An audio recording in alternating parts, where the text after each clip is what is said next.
Nell'area Lagazzuoi Cinque Torri trovate un'ampia scelta di piatti tipici preparati con ingredienti genuini.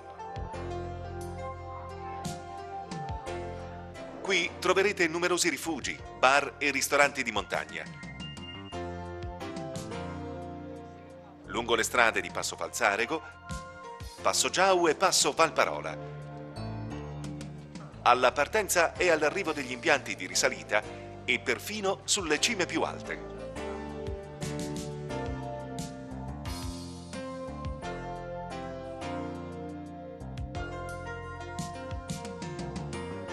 L'atmosfera è del tutto particolare. Semplicità, allegria e cordialità in un ambiente familiare che vi metterà subito a vostro agio. I panorami che si godono dalle terrazze sono meravigliosi.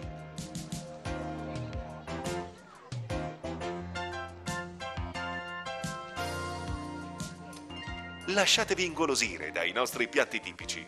La polenta con i funghi, lo spezzatino, la selvaggina, le grigliate di carne e verdura.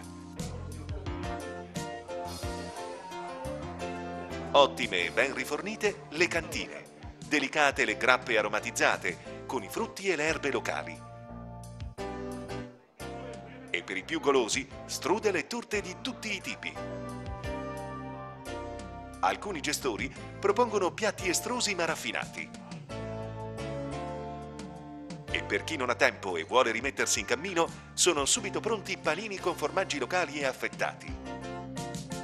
I rifugi e i ristoranti dell'area Lagazzuoi e Cinque Torri accolgono velocemente le comitive. Per loro vi sono menù speciali dal prezzo contenuto.